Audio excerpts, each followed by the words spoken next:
You heard what David had to say there. What's your response to that accusation? And to be honest, he's not the first one to make it. You know, today is the International Day for the Prevention of the Crime of Genocide, and it's a timely reminder of why Israel is fighting this war. Because on October 7th, Hamas committed an act of genocide against the Israeli people. It invaded with its death squads, and they had a mission to burn, behead, butcher, mutilate, torture, rape, and abduct as many Israelis as they could, and as brutally as they could. And they did that with Nazi-like cruelty, Nazi-like efficiency, and out of a Nazi-like ideology that seeks the extermination of every man, woman, child in our country, and every Jew in the world. And after Hamas retreated back into the Gaza Strip with 250 hostages, having brutally murdered 1,200 people, the first thing it did was to threaten us that it wants to do it all over again.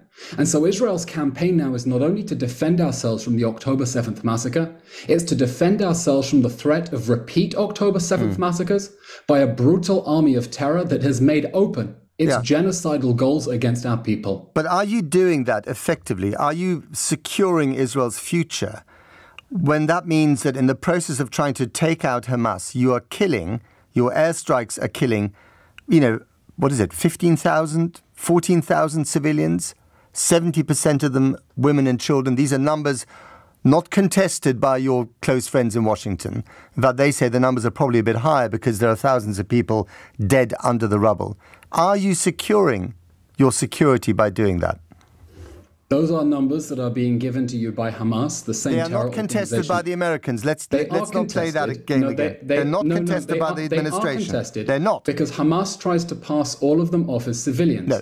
And we know not all of them. Not all of them. Terrorists. Sorry. No, not all of them. Not all of them. Let's not have an argument about numbers here. You're correct. The numbers, we are talking about thousands of civilians that have been killed. Right? Matt, your friends in Washington are saying they believe that those numbers are correct. Right? So let's just, the question is philosophical, really, for a change. Do you honestly believe that by doing this, you are securing your interest in the long term? Right? Because even Lloyd Austin, the Secretary of Defense in Washington, has said strategically what you are doing is a mistake. Matt, the alternative to a campaign to destroy Hamas in response to the October 7th massacre is to leave Hamas in power with 137 hostages while it is threatening us that it wants to do the same massacre it has shown us that it has the capabilities to do. Now, every civilian death is a tragedy, Matt. Every civilian death. And civilian deaths are a tragic consequence of every war. And they are a tragic consequence of this war too. But they're not an inevitable consequence, are they? I mean, I'm quoting the Americans. Antony Blinken, the Secretary of State, has said very openly, you are not doing enough to live up to your precept, to your pledge of trying to save as many civilian lives as possible. Quite the opposite. This is not me saying this. This is your friends in Washington saying it. Are you going to ignore them? Matt, I'm not aware of any war in human history that has not seen civilian fatalities. And there are civilian fatalities in this war too that Hamas began, that we didn't want, that we didn't start, that we didn't even expect, but that we have no choice but to fight and to win, because the consequences of inaction would be that Hamas can massacre our people again. Now, as we do that, and we fight a counter-terrorism war in urban areas, we are taking steps unprecedented in the history of warfare to keep civilians safe. We are taking steps that the United States and the United Kingdom did not take when they fought ISIS. I'll give you one example. After we completed the encirclement of Gaza City, our soldiers secured a humanitarian corridor. I saw your own Channel 4 report about this, for Palestinians to be able to leave south. Now, during the war against ISIS, when 86 nations, including the United Kingdom, ganged together and decided that this army of terror can no longer be allowed to control territory from which to direct attacks against the West, I don't recall British troops being on the ground in Raqqa and Mosul, providing safe passage for Syrians and Iraqis while ISIS was firing RPGs at them. But that is what our soldiers are doing. And we expect that when the fog of war clears, and we find out what the real civilian to casualty ratio is, and you compare it to other counter-terrorism wars in urban areas, because that is the standard against which this must be judged in its proper context, That ratio will show very clearly the lengths that the Israeli army has gone to protect civilians. And it's a sad fact, Matt, that everyone who has been killed since October 7th would still be alive if Hamas had not launched this war. Indeed. And no one else is would be killed if Hamas I spent 5 weeks in Israel, Eylon, and I went to more funerals than I can remember, and I talked to more hostage families than I planned to, and my heart was broken every single time. I genuinely feel your pain. What I'm wondering about, and what so many people are wondering about, is whether your response is moral and intelligent. So, for instance, let me put this question to you. If you get rid of Hamas, if you get rid of it, what's the plan for the other splinter groups in Gaza and indeed in the West Bank? Because you've got Islamic Jihad, you've got the Democratic Front for the Liberation of Palestine, you've got the Al-Aqsa Martyrs Brigades, you've got the Popular Resistance Committees, you've got the Jihad Jibril Brigades, and goodness knows how many others that might step into the breach if and when Hamas is actually eliminated. Because ultimately, it's not just a bunch of fighters and extremists and terrorists, it is also an idea. And you can't kill the idea so easily. We know that we're fighting the most moral fight imaginable, and that is a fight to bring our people home to safety and to bring their tormentors to justice. That has been the mission statement of the State of Israel ever since we reclaimed our sovereignty here out of the ashes of the Holocaust. We know there is nothing more moral than to destroy the army of terror that is threatening our people with annihilation. Now, as for the day after, we have been saying there are 3 principles that need to be in place to prevent a relapse into violence. The first is demilitarization. The Gaza Strip will have to be demilitarized. Just now I saw footage of a plane landing at Ben Gurion Airport as missiles fly overhead in the distance. No country in the world would tolerate that threat to its people, including the countries that voted to keep Hamas in power yesterday at the United Nations, and we're done. Well, hang on a minute. They didn't vote to keep Hamas in power. What they voted for was a ceasefire. Let's get that straight. There is a difference there. Indeed. And saying that we should not end this war with the end of Hamas, but we should freeze the conflict with Hamas still in power, is saying that the rapists who burned, beheaded and tortured people on October 7th should remain in power. That is the meaning of what 13 nations voted on and what the United Kingdom abstained on. It may be the consequence of it. It is not the meaning of the vote. It wasn't the intention of the vote. Let me ask you this. If the Americans... Absolutely... No, sorry, Matt. I want to point this out. That is absolutely the intention of the vote, because when you vote for a ceasefire and you vote to freeze the status quo, you are voting to keep the army of terror that perpetrated the October 7th massacre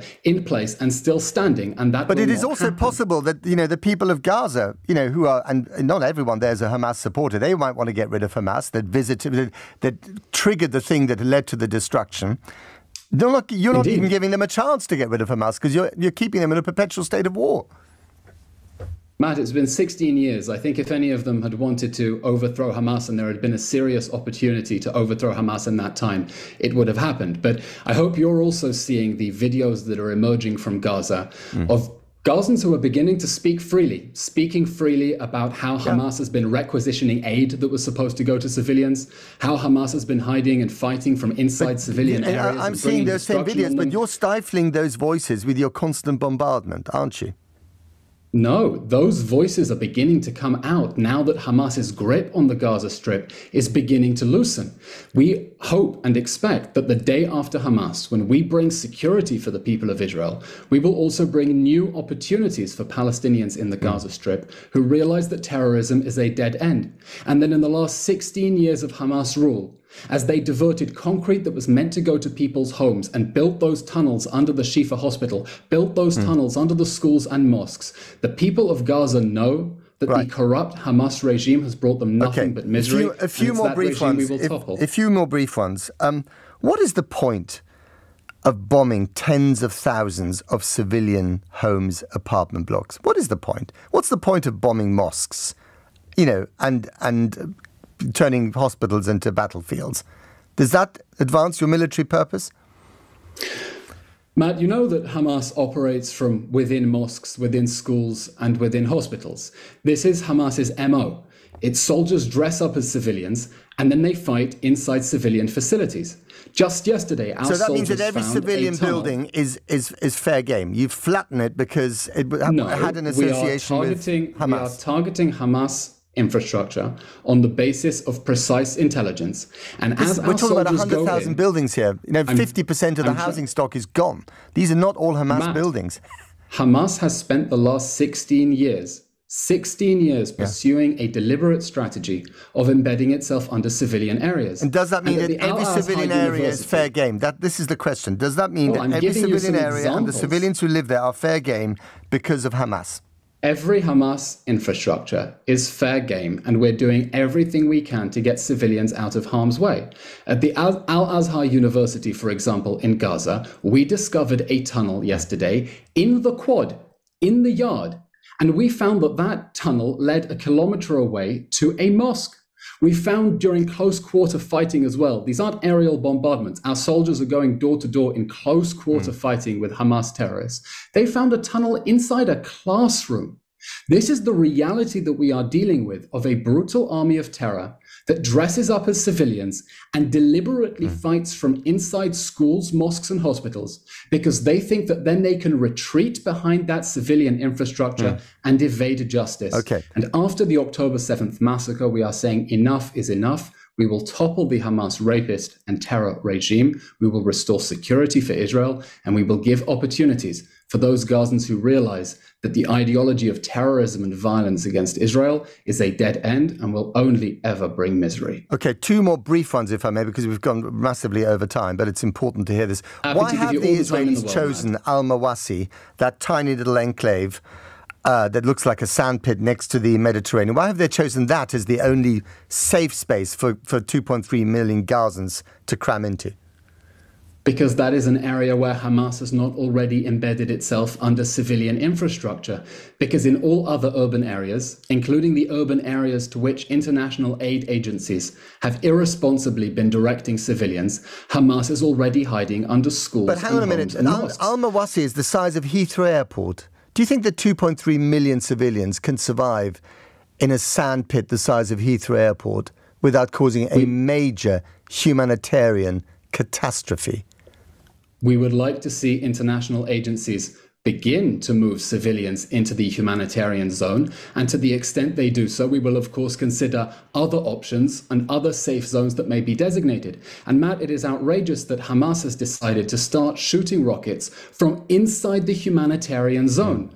On Thursday, we had a barrage of 12 rockets towards the city of Beersheba, fired from inside the humanitarian zone, which just tells you... And of course, and they do carry on firing these rockets. If I can just finish the sentence. Quickly. The extent to which Israel is going to try to get civilians out of harm's way to the only places where Hamas isn't operating, and then Hamas is operating from those areas to double down on its sick human shield strategy. All right. And finally, Eylon, the Americans have said that, you've got another month of this, and they've indicated that if you don't stop what you're doing now, soon, they will tell you to stop. If they tell you to stop, will you listen? On the contrary, Matt, the latest statements we've seen from President Biden, from Vice President Harris, from Secretary of State Blinken, from John Kirby, from the State Department, have been that the United States sees eye to us that this war must end with the end of Hamas. We must be looking at different statements because they've also said, we know, and you might know as well, I've been speaking to people in Washington, they're frankly panicking. They're panicking that you're going to lose them the next election if you carry on like this, amongst many other things. So if they tell you to stop, will you stop? This war is going to end with the end of Hamas, as the United States has been saying consistently from the very beginning. And that's why yesterday it showed that tremendous moral leadership in standing up to the United Nations resolution that would have sought to end this conflict by leaving Hamas in power and calling it even. We know the United States stands shoulder to shoulder with us that this war must end with the end of Hamas, because you can't just massacre 1,200 people in the deadliest massacre of Jews since the Holocaust and get away with it. But can you massacre 15,000 civilians and not even take out Hamas militarily? Matt, that is an outrageous accusation. We are targeting Hamas, and we have gone further. But you're killing civilians in huge numbers. To them, that sounds like, that feels like massacre to them. It may not feel like it to you, but it feels like that to them. We are doing everything we can, going further than your country did in previous wars, to get civilians out of harm's way. And we hold Hamas squarely responsible for launching this infernal war in the first place and for fighting this war from inside urban areas it is trying to stop being evacuated, because its whole strategy is based on trying to create as much misery as possible, because it knows it will gain sympathy from people like you and other media, and that will put diplomatic pressure on Israel to stop defending its people from an army of terror that is threatening us with another October 7th massacre over and over again.